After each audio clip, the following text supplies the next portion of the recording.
నమస్తే, నా పేరు ప్రశాంతి. ఎస్ న్యూస్ కు స్వాగతం. ముందుగా హెడ్లైన్స్ చూద్దాం. వినాయక చవితి మండపాలకు పోలీసు అనుమతి తప్పనిసరన్న డీఎస్పీ జనార్దన్ రావు. మండపాల వద్ద సీసీ కెమెరాల ఏర్పాటు వంటి నియమ నిబంధనలు పాటించాలంటూ వెల్లడి.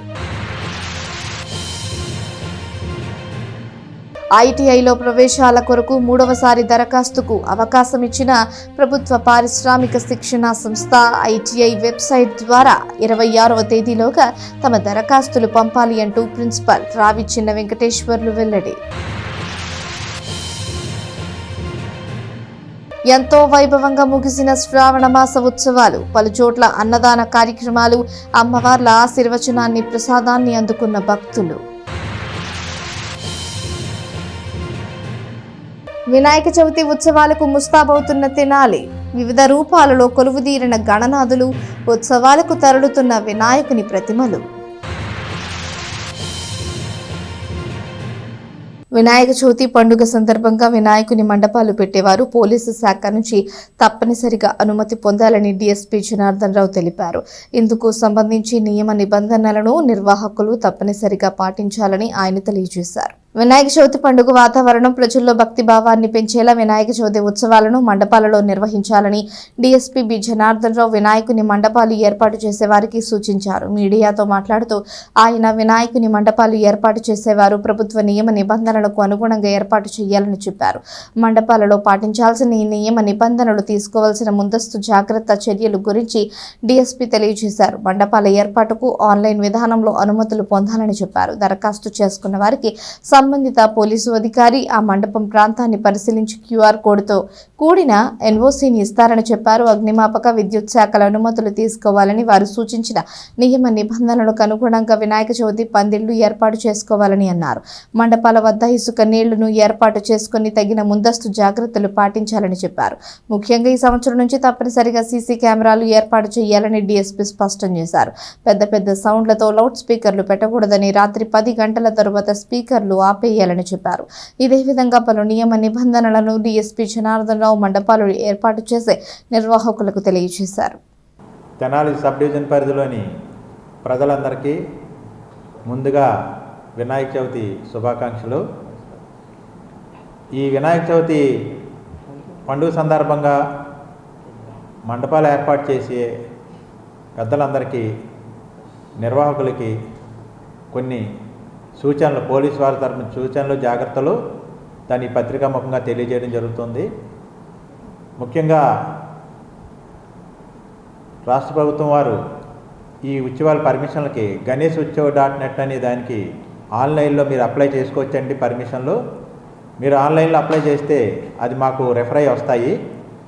మేము వాటిని సింగిల్ విండో పథకం కింద శాంక్షన్ చేస్తాము. మీరు ఆన్లైన్లో అప్లై చేసిన తర్వాత కన్సర్న్ ఎలక్ట్రిసిటీ డిపార్ట్మెంటు, మీరు ఎలక్ట్రికల్ డిపార్ట్మెంట్ నుంచి పర్మిషన్ తీసుకోవాలి. వారు లోడ్ ఎంత అయితే అంత దానికి చలానా కట్టాల్సి ఉంటుంది.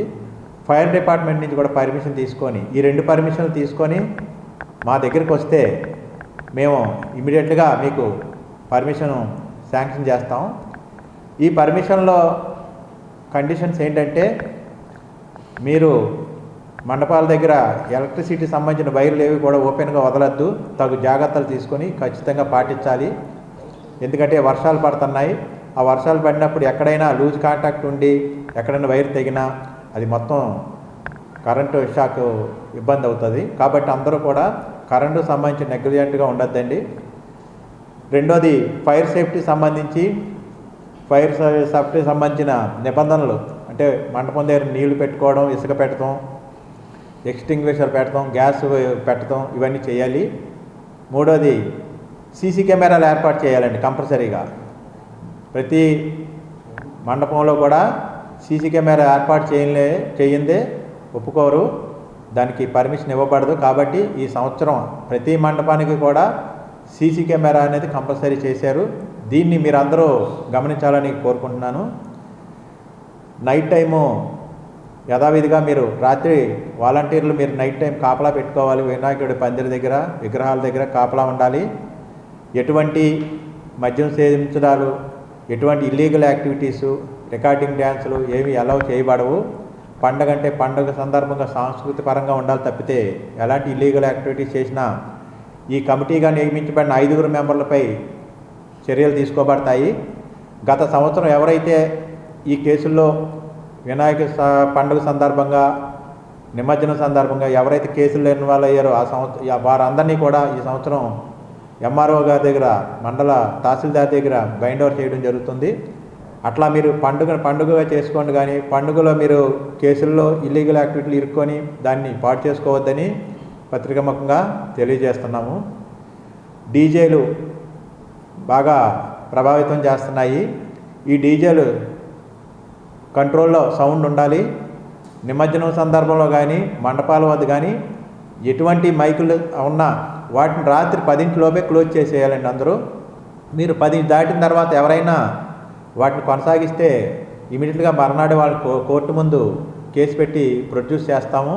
కాబట్టి అందరూ దయించి ఈ సంవత్సరం 10 గంటలకల్లా మైకులు కానీ, డీజేలు కానీ, ఊరేగింపులు కానీ, నిమజ్జనాలు కానీ అన్నీ కంప్లీట్ చేసుకొని 10ంటికి ఎటువంటి ప్రజలకు ఎటువంటి ఇబ్బంది లేకుండా, అవరోధం లేకుండా, పండుగ వాతావరణాన్ని కలుషితం లేకుండా చేయాలని ఈ పత్రికాముఖంగా మిమ్మల్ని అందరినీ కోరుకుంటూ మరొకసారి అందరికీ వినాయక చవితి శుభాకాంక్షలు.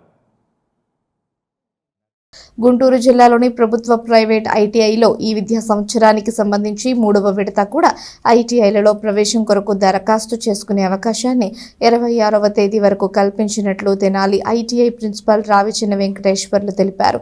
దరఖాస్తు చేసుకునే అభ్యర్థులు iti.ap.gov.in అనే వెబ్సైట్ ద్వారా దరఖాస్తు చేసుకోవాలని చెప్పారు.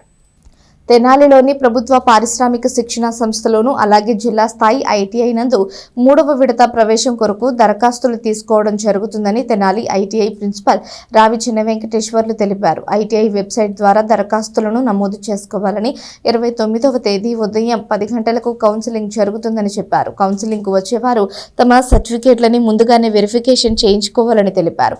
తెనాలి ఐటీఐలోను ప్రైవేట్ ఐటీఐలో 30వ తేదీ ఉదయం 10 గంటలకు కౌన్సిలింగ్ జరుగుతుందని, అభ్యర్థులు ఈ కౌన్సిలింగ్ కి హాజరు కావాల్సి ఉంటుందని ఆయన చెప్పారు. 10వ తరగతి ఉత్తీర్ణత పొందిన అభ్యర్థులు దరఖాస్తు చేయాలని ప్రిన్సిపాల్ తెలియజేశారు. అభ్యర్థులు ఏ ఐటీఐ నందు చేరదలుచుకుంటున్నారో అదే ఐటీఐ నందు దరఖాస్తు చేసుకోవాలని ప్రిన్సిపల్ రావిచిన్న వెంకటేశ్వర్లు తెలియజేశారు. గుంటూరు జిల్లా నందు గవర్నమెంట్ ఐటీఐ మరియు ప్రైవేట్ ఐటీఐలు అడ్మిషన్స్ 2025-26లో ఫస్ట్ ఫేజ్ ఆల్రెడీ అయిపోయినది. అదేవిధంగా రెండో ఫేజ్ కూడా కంప్లీట్ అయినది. దానిలో రిమైనింగ్ ఏదైతే మిగిలిన ఉన్న సీట్లు ఏదైతే ఉందో ఇప్పుడు థర్డ్ ఫేజ్కి వెబ్సైట్ పోర్టల్ అనేది ఆన్ చేయడం జరిగినది.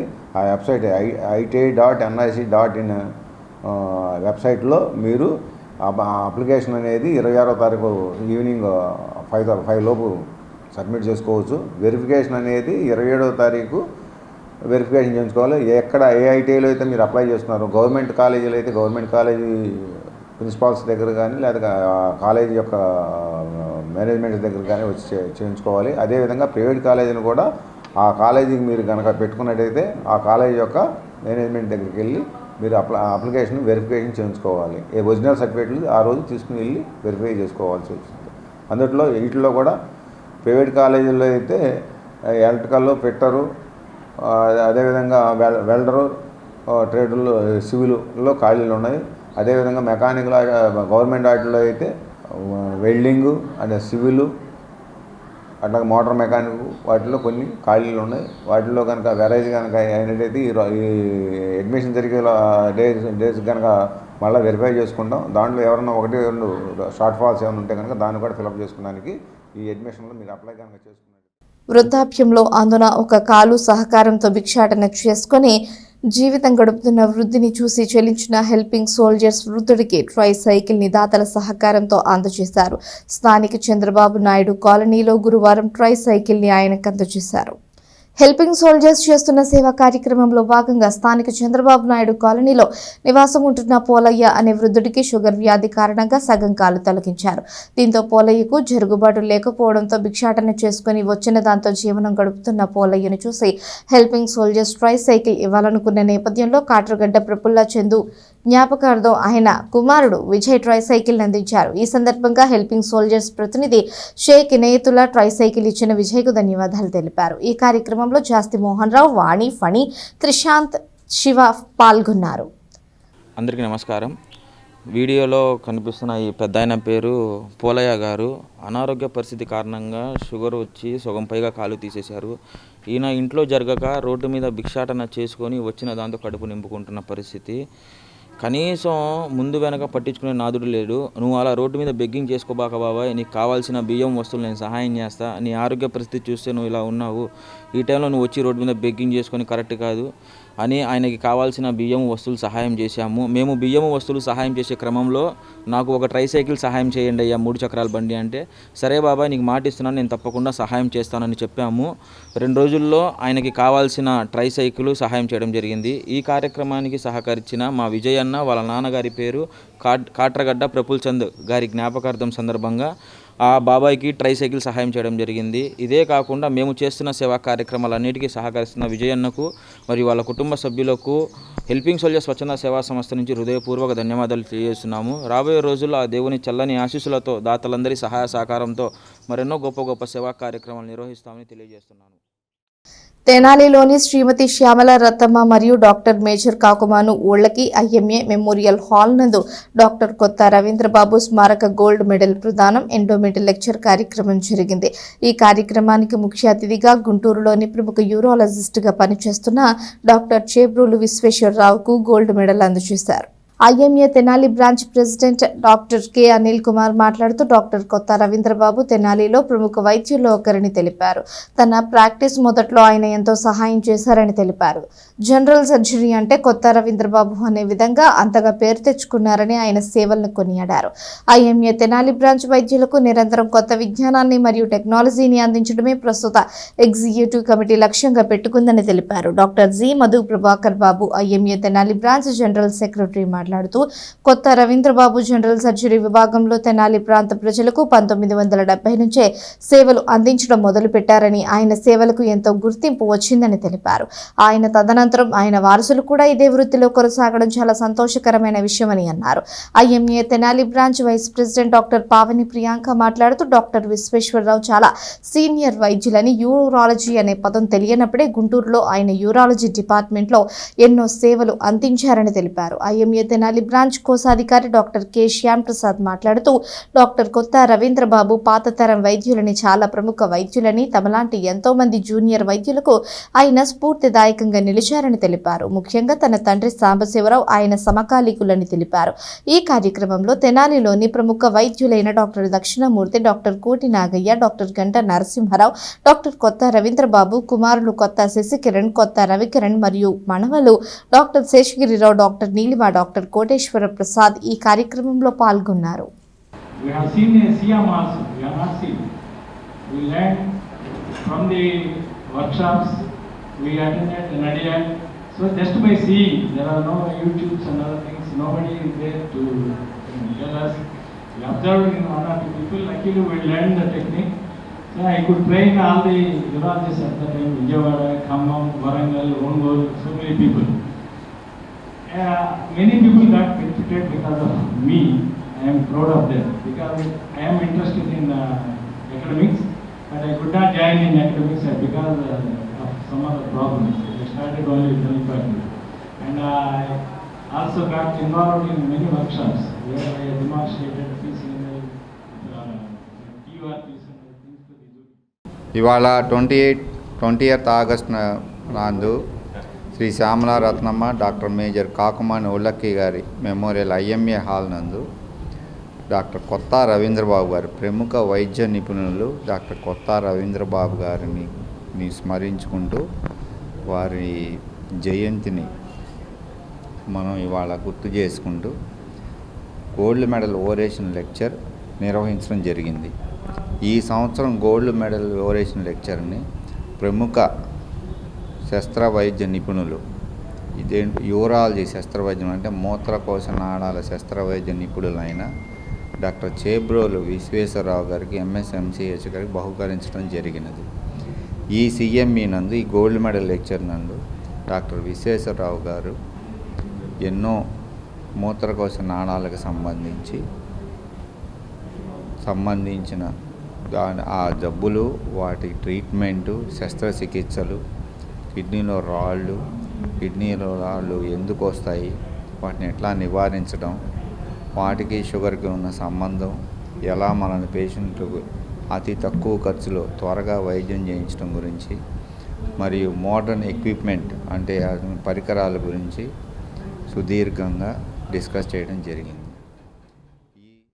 ఈరోజు 20 ఆగస్ట్ 2025న ప్రముఖ వైద్యులైన డాక్టర్ కొత్త రవీంద్రబాబు గారి స్మృత్యార్థం ఆయన కుటుంబ సభ్యులు గోల్డ్ మెడల్ ప్రదానోత్సవం చేయడం కోసం సంకల్పించారు. ఆ గోల్డ్ మెడల్ని ఈరోజు ప్రముఖ వైద్యులైన చేబ్రోలు విశ్వేశ్వరరావు గారికి ప్రదానం చేయడం జరిగింది. డాక్టర్ కొత్త రవీంద్రబాబు గారు 1970లోనే తెనాలి ప్రాంతంలో దేవి నర్సింగ్ హోమ్ అనే హాస్పిటల్ని ప్రారంభించి సర్జరీ విభాగంలో ఎన్నో కొత్త టెక్నాలజీని, కొత్త పరిస్థితుల్ని ఆయన సృష్టించి ఎంతో విజయవంతంగా ఎంతోమంది ప్రజలకు ఆయన సేవలు అందించారు.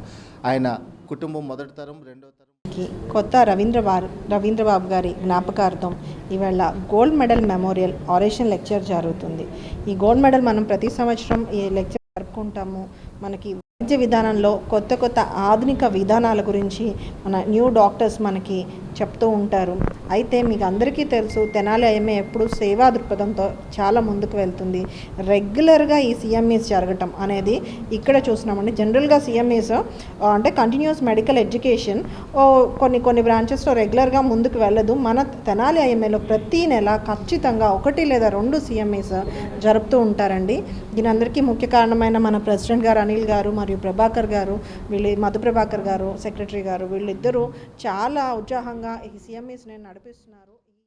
అంగన్వాడీలకు జీతాలు పెంచాలని, తల్లికి వందనం, విడో పెన్షన్, ఎస్సీ ఎస్టీలకు ఉచిత విద్యుత్, ఇతర సంక్షేమ పథకాలన్నీ అమలు చేయాలి అనేటటువంటి పలు డిమాండ్లపై all India federation of Anganwadi workers and helpers union CITU పిలుపు మేరకు నిరసన కార్యక్రమాన్ని నిర్వహించింది. తమ సమస్యలపై ప్రభుత్వం దృష్టి సారించాలని ఈ సందర్భంగా యూనియన్ నాయకులు డిమాండ్ చేశారు. తెనాలి సిడిపిఓ కార్యాలయం వద్ద AP anganwadi workers and helpers union CITU ఆధ్వర్యంలో నిరసన కార్యక్రమాన్ని నిర్వహించారు. ఈ సందర్భంగా యూనియన్ జిల్లా అధ్యక్షులు ఏవిఎన్ కుమారి మాట్లాడుతూ కేంద్ర రాష్ట్ర ప్రభుత్వాలు తమ బడ్జెట్ల నుంచి జీతాలను పెంచాలని డిమాండ్ చేశారు. అలాగే రేషన్ కార్డుల్లో మార్పులు చేర్పులకు అవకాశం ఇవ్వాలని, మినీ సెంటర్లను మెయిన్ సెంటర్లుగా మారుస్తూ జీవో ఇవ్వాలని, గ్రాడ్యుటీ మట్టి ఖర్చులు జీవోను మార్పు చేయాలని, మార్పు చేసిన జీవోని అమలు చేయాలి అనేటటువంటి 10 డిమాండ్లపై నిరసన తెలియజేసినట్లు తెలిపారు. ప్రభుత్వం ఎప్పటికైనా తమ డిమాండ్లను సానుకూలంగా పరిష్కరించాలని కోరారు. ఇంకా ఈ కార్యక్రమంలో J Rangapushpa, YMMR Kumari, Y Sudhakumari, Sheikh Munni, Sheikh Wahuda, K Radhika, CH Sivakumari, K Madhavi, Y Nagamalleswari తదితరులు పాల్గొన్నారు. Anganwadi workers and helpers union CIT అనుబంధం జిల్లా అధ్యక్షురాలు ఏవిఎన్ కుమారేనండి. ఈరోజు ప్రధానంగా పోయి ఆగస్టు నెల 4వ తేదీన ఫోన్లు అన్నిటినీ కూడా ప్రాజెక్టు కార్యాలయం ఇవ్వడం జరిగింది. ఇది అన్ని రాష్ట్ర వ్యాప్తంగా జరిగిన కార్యక్రమం. ఆన్లైన్లో అయితే ఎవరు వర్క్ చేయటం లేదు, ఆఫ్లైన్లో వర్క్ చేస్తున్నాము. అయితే మా ఈ రాష్ట్ర నాయకులతో చర్చలు జరపాలనేది ప్రధానమైన డిమాండు. అలాగే పనిచేసే ఫోన్లను ఇవ్వాలని, 5G ఫోన్లు కాదు ట్యాబ్లు ఇవ్వమని మా కోరిక అండి. అలాగే రాష్ట్ర కేంద్ర ప్రభుత్వాల్లో బడ్జెట్ కేటాయించి మా జీతాలను పెంచాలని, గత ప్రభుత్వం ఉన్న కాలంలో 42 రోజులు సమ్మె చేశాము. ఆ సమ్మె కాలంలో జరిగిన ఒప్పందం ప్రకారం గత సంవత్సరం జూలైలోనే మా శాలరీ పెంచాలని ఆమోదం తెలిపారు. దానికి కుటుంబ ప్రభుత్వం కూడా ఆమోదం తెలిపింది. కానీ ఇంతవరకు కూడా మా జీతాల సంగతి ఏమీ ఎత్తటం లేదు. కాబట్టి ఈ నెలలో అయినా సరే బడ్జెట్ కార్యకలాపాల్లో మా జీతాలు పెంపుదల చేయాలనేది ప్రధానమైన డిమాండు. అలాగే గ్రాడ్యుటీని, అదే మట్టి ఖర్చుల జీవోని కూడా మార్చి ఇవ్వాలని తెలియజేసుకుంటున్నాము. అలాగే రేషన్ కార్డులు, ప్రధానంగా సంక్షేమ పథకాలు అంగన్వాడీలకు వర్తింపజేయాలనేది మా డిమాండు. అందులోనే భాగంగా రేషన్ కార్డుల్లో మార్పులు చేర్పులు అనేది చేయాలని, ఎందుకంటే తమ పిల్లలు ఉన్న వాళ్ళకి రేషన్ కార్డు వల్ల గవర్నమెంట్ ఎంప్లాయ్ అని పడుతుంది. దానివల్ల పిల్లలకు కూడా ఎటువంటి సంక్షేమ పథకాలు కూడా అమలు కావటం లేదు. ప్రధానంగా రేషన్ కార్డులలో మార్పులు చేర్పులు చేయాలనేది కూడా మా ప్రధాన డిమాండ్ అండి. ఇందులో వ్యాప్తంగా అంగన్వాడీ కోరికల సమస్యలు పరిష్కారం చేయమని కోరుతూ నిరసన కార్యక్రమాలు జరుగుతున్నాయి. అందులో భాగంగానే తెనాలిలో కూడా నిరసన కార్యక్రమం చేస్తున్నాం. కూటమి ప్రభుత్వం అధికారంలోకి వచ్చింది. అంతకుముందున్న ప్రభుత్వం 42 రోజులు సమ్మె చేస్తున్న సందర్భంగా కొన్ని హామీలు ఇచ్చింది. ఆ హామీలు అమలు చేయాల్సిన బాధ్యత ఈ ప్రభుత్వానికి ఉంది. ఎందుకంటే నిద్ర లేచిన దగ్గర నుంచి మా చెల్లెళ్ళు, మా అక్కాయిలు, మా ఆడపడుచులు అని చెప్పుకునే ప్రభుత్వానికి అంగన్వాడీ ఆ అక్క చెల్లెళ్ళ గోడు వినిపించడం లేదని చెప్పి ఈ సందర్భంగా ప్రభుత్వాన్ని ప్రశ్నిస్తున్నాం. అంతేకాదు ధరలు పెరుగుతున్న విషయం మీకు అందరికీ తెలుసు. ధరలు పెరుగుతున్నాయి, కరెంటు ఛార్జీలు పెరుగుతున్నాయి, అన్నీ పెరుగుతున్నా ఇంకా ఆ పాత పద్ధతిలోనే అంతకుముందున్న జీతం ప్రకారం ఇస్తున్నారు. దాంతోపాటుగా ఇచ్చేది 12,000 జీతం. ఆ 12,000 జీతంలో కొట్టంగానే ఇప్పుడు ప్రభుత్వ ఉద్యోగులు కొట్టగానే ప్రభుత్వ ఉద్యోగులను వస్తుంది. ప్రభుత్వ ఉద్యోగం రాగానే మీకు సంక్షేమ పథకాలు రావు. అంటే 12,000 జీతం తీసుకున్న ప్రభుత్వ ఉద్యోగులు అని చెప్పి ప్రభుత్వాన్ని ప్రశ్నిస్తున్నాం. ప్రభుత్వ ఉద్యోగులు అయితే ప్రభుత్వ ఉద్యోగులు అనుకూలంగా జీతాలు ఇవ్వండి.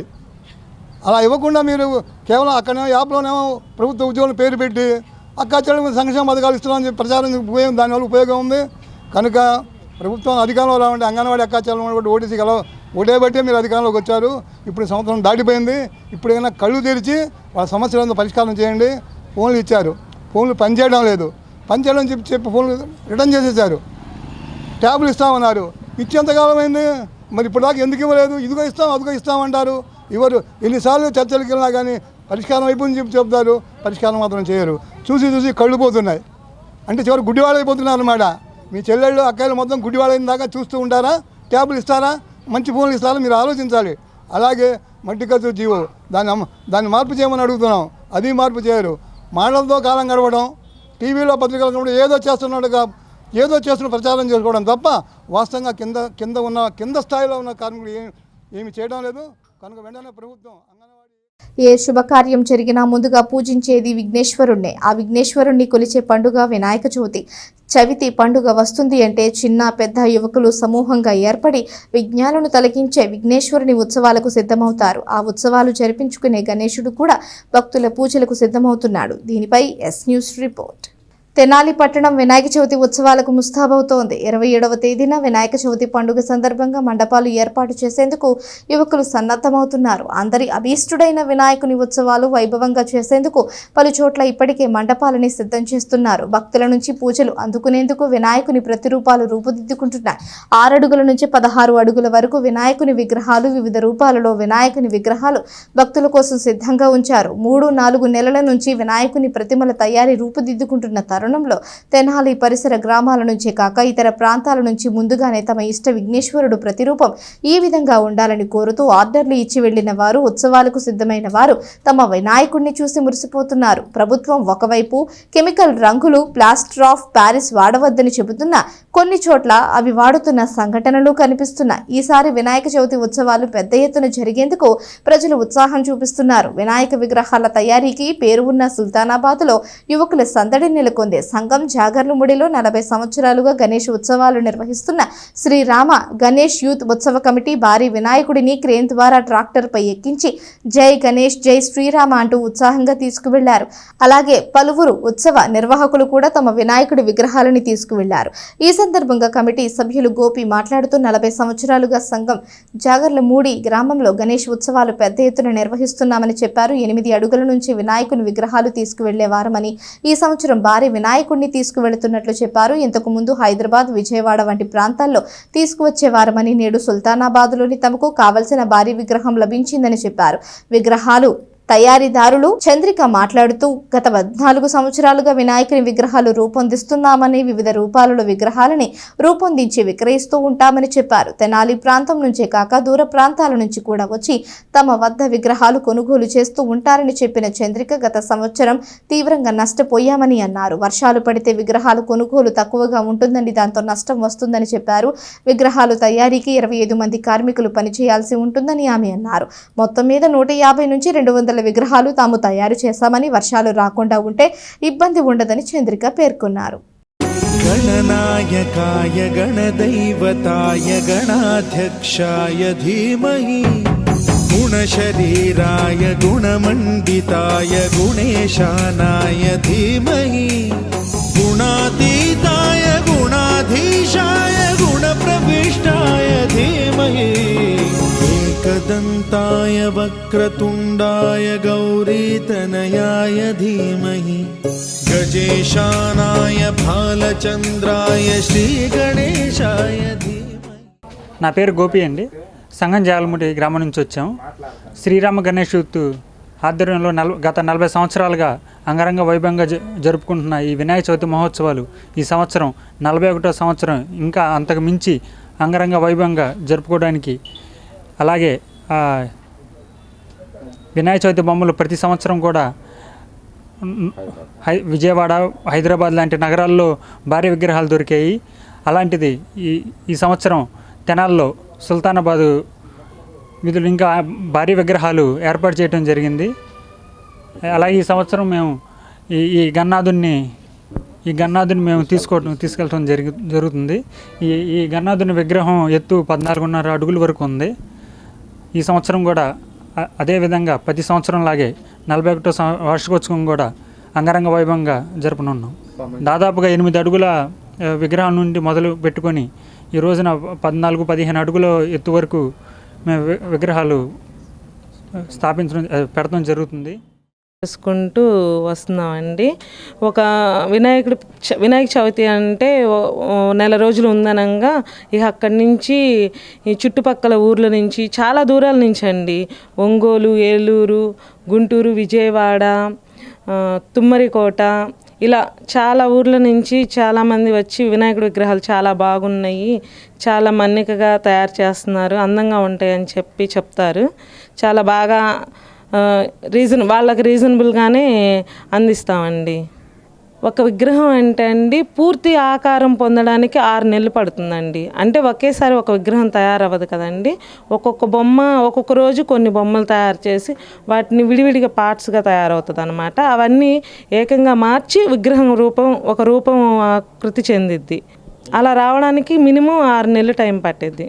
దగ్గర 25 మంది వరకు పనిచేస్తారండి. లాభ నష్టాలు అంటే అండి, వచ్చిన వాతావరణం అనుకూలంగా ఉన్న నాడు పర్వాలేదండి.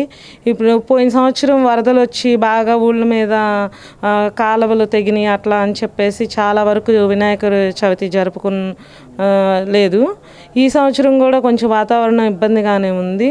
ఇలా మేము చాలా ఇబ్బందులు పడుతూనే ఉన్నాము. ఒక 150-200 చిన్న విగ్రహాల నుంచి అండి 3 అడుగుల నుంచి 16 అడుగుల వరకు ఉంటుంది. ప్రతి విగ్రహం లెక్క అండి. మేము ఇంట్లో పూజించే చిన్న విగ్రహాలు కూడా మా దగ్గర అందుతాయండి. తెనాలిలోని బుర్రిపాలెం రోడ్డులో నూతనంగా నిర్మించబోతున్న సువర్ణ భారతి క్షేత్రం నేపథ్యంలో వి ఫర్నిచర్ మాల్లో జ్ఞాన సరస్వతి అమ్మవారిని 108 స్వర్ణ పువ్వులతో వక్కలగడ్డ రామ్మోహన్ రావు శ్రీవిద్య దంపతులు విశేషంగా పూజలు చేశారు. ప్రజ్ఞానంద సరస్వతి బాలస్వామీజీ నేతృత్వంలో జరిగింది. స్థానిక బుర్రిపాలెం రోడ్డులో సువర్ణ భారతి క్షేత్రం నిర్మాణం జరుగుతున్న నేపథ్యంలో ప్రజ్ఞానంద సరస్వతి బాలస్వామీజీ నేతృత్వంలో అమ్మవారికి జరుగుతున్న అర్ధ చాతుర్మాస్య హనుమాన్ చాలీసా పారాయణలలో భాగంగా 43వ రోజు V furniture mall Vakkalagadda Rammohan Rao Srividya దంపతులచే విశేష పూజాది కార్యక్రమాలు నిర్వహించారు. జ్ఞాన సరస్వతి అమ్మవారి విశిష్టతను ప్రజ్ఞానంద సరస్వతి బాలస్వామీజీ తెలియజేశారు. ఇంకా మరొక 17 రోజుల పాటు అమ్మవారికి కార్యక్రమాలు జరుగుతాయని చెప్పారు. తదనంతరం అన్నప్రసాద కార్యక్రమాన్ని నిర్వహించారు. భక్తులు పెద్ద సంఖ్యలో పాల్గొని అమ్మవారిని దర్శించుకున్నారు. ఈ కార్యక్రమంలో వక్కలగడ్డ సాంబశివరావు, పల్లిపోతు, మురళి మనోహర్, ముద్దభక్తుని రమణయ్య, రాజేశ్వరరావు భక్తులు పాల్గొన్నారు. సరస్వతీదేవి ఆలయ నిర్మాణం చేయాలని సంకల్పం చేశాము. ఆ సంకల్పంలో భాగంగా సువర్ణ భారతి క్షేత్రంలో అమ్మవారు కొలువు తీరాలనే ఒక సంకల్పాన్ని అందరూ విశేషంగా చేశారు. ఆ సంకల్పాన్ని మనం తీసుకొని దానిలో ఒక అంశంగా ప్రతి నిలయము శ్రీమాత నిలయమే, ప్రతి నిలయము శ్రీమాత నిలయమే అనే సంకల్పాన్ని తీసుకొని ఆ యొక్క దేవాలయానికి సహకరించిన దాతలు, కమిటీ సభ్యులందరి యొక్క గృహానికి మన పీఠం నుండి శ్రీ జ్ఞాన సరస్వతి అమ్మవారిని వేయించేయించి అక్కడ అర్చనా కైంకర్యాలని చేస్తున్నాము. ఈ శ్రావణ మాసంలోనే ప్రారంభం చేశాం పౌర్ణమి ముందుగా. అలాగే ఇప్పుడు చాతుర్మాస్యం జరుగుతుంది. ఈ చాతుర్మాసంలో కార్యక్రమాలు ఒత్తిడిగా ఉండటం వలన ఒకరోజు అటు ఇటుగానే కార్యక్రమం చేస్తున్నాం అన్నమాట. ఈరోజు వక్కలగడ్డ రామ్మోహన్ రావు గారు, శ్రీమతి శ్రీవిద్య గారి యొక్క ఆహ్వానం మేర కొరకు మన శ్రీ విద్యాపీఠంలో కొలువు తీరి ఉన్న శ్రీ జ్ఞాన సరస్వతి అమ్మవారిని ఈ వి ఫర్నిచర్ మాల్ భవనానికి అమ్మవారిని వేయించేయించడం జరిగింది. ఇక్కడ అమ్మవారిని వేయించేయించి అమ్మవారికి విశేషంగా అమ్మవారికి శ్వేత పుష్పాలతో అర్చన, అనంతరము అమ్మవారికి అష్టదళ పాద పద్మారాధన, స్వర్ణ పుష్పార్చన, అలాగే అన్నపూర్ణ అర్చన, ఈ 3 అర్చన కైంకర్యాలు చేస్తున్నాం.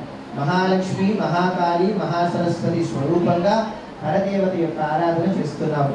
ప్రతి ఒక్క గృహమునకు భక్తుల యొక్క అభిష్టాల మేర కొరకు శ్రీమాతని, అమ్మవారి యొక్క పీఠాన్ని, అమ్మవారి యొక్క మూర్తిని, అలాగే ఈ పుష్పాలని కూడా తీసుకువెళ్ళి అక్కడ అర్చనాది కైంకర్యాల్ని చేయించడం జరుగుతుంది.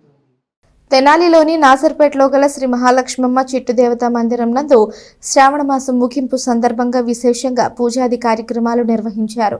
ఈ సందర్భంగా పెద్ద ఎత్తున అన్నప్రసాద పంపిణీ కార్యక్రమం జరిగింది. అధిక సంఖ్యలో భక్తులు పాల్గొని అమ్మవారి ప్రసాదాన్ని స్వీకరించారు. స్థానిక నాసర్పేటలోని మహాలక్ష్మమ్మ చెట్టు వద్ద శ్రావణ మాసాన్ని పురస్కరించుకుని విశేషంగా భక్తులు పాల్గొని అమ్మవారిని దర్శించుకుని పూజలు చేశారు. కమిటీ మెంబర్లు నక్కా సాయినాథ్, నక్కా శంకర్, వెలక్కాయల హర్ష, ఎడ్లపల్లి పవన్, తిరుమల శెట్టి గోపి నేతృత్వంలో శ్రావణ మాసం ముగింపు ఉత్సవాలు వైభవంగా నిర్వహించారు.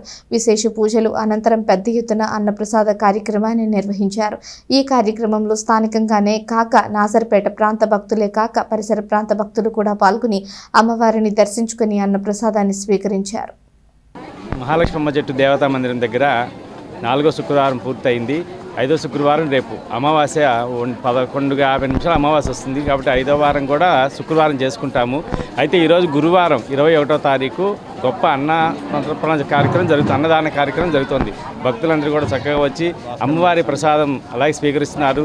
దీనికి పూర్తిగా సహకారం అందించిన భాస్కర్ మిల్స్ క్యాటరింగ్ నక్కవారి వీధిలో వేచి ఉంటారు. ఆయన నక్కా శ్రీనివాసరావు గారు దంపతులు వాళ్ళ ఆధ్వర్యంలో చక్కగా కార్యక్రమం జరుగుతున్నాయి. అలాగే నక్కా సాయి, నక్క ఉమాశంకర్ వీళ్ళ ఆధ్వర్యంలో కూడా కార్యక్రమం అంతా కూడా చక్కగా జరుగుతాయని చెప్పి భక్తులందరూ కూడా అనుకుంటారు. శ్రావణ మాసం ముగింపు రేపు శుక్రవారంతో శ్రావణ మాసం ముగింపు కార్యక్రమం పూర్తవుతాయి. ఈ సంవత్సరం శ్రావణ మాసం చక్కగా కార్యక్రమాలు జరిగాయి. భక్తులందరూ కూడా సహకరించారు. పొంగళ్ళు కూడా తీసుకొచ్చి నైవేద్యాల కింద అందరూ కూడా పెట్టి చక్కగా కార్యక్రమం అంతా శుభకార్యం. నాజర్పేటలో వేంచేసి ఉన్నటువంటి శ్రీ మహాలక్ష్మి అమ్మవారి దేవస్థానం నందు శ్రావణ మాసం ముగించుకొని ఆఖరి శుక్రవారం కాబట్టి అన్నదాన కార్యక్రమం నిర్వహించుకున్నాము. ఈ అన్నదాన కార్యక్రమానికి సహకరించిన వారు భాస్కర్ మిల్స్ అండ్ క్యాటరింగ్స్ వారు నక్కా శ్రీనివాసరావు గారు.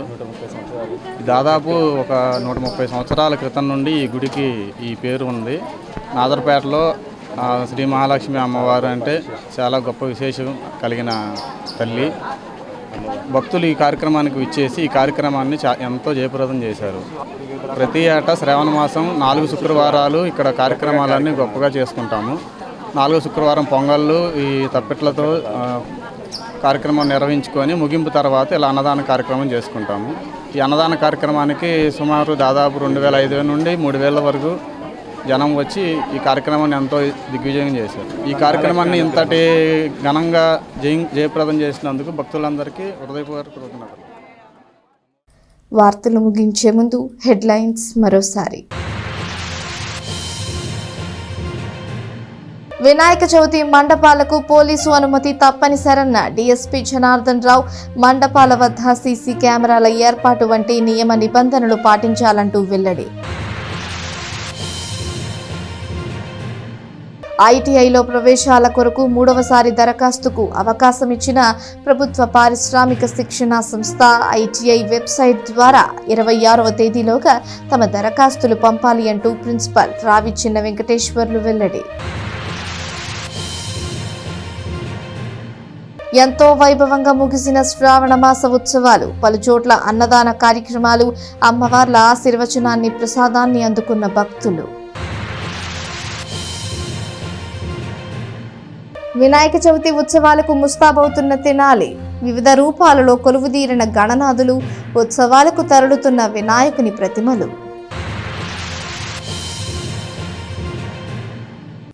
ఈ వార్తలు ఇంతటితో సమాప్తం. తిరిగి ప్రసారమయ్యే ఎస్ న్యూస్లో మళ్ళీ కలుసుకుందాం. అంతవరకు సెలవు. నమస్కారం.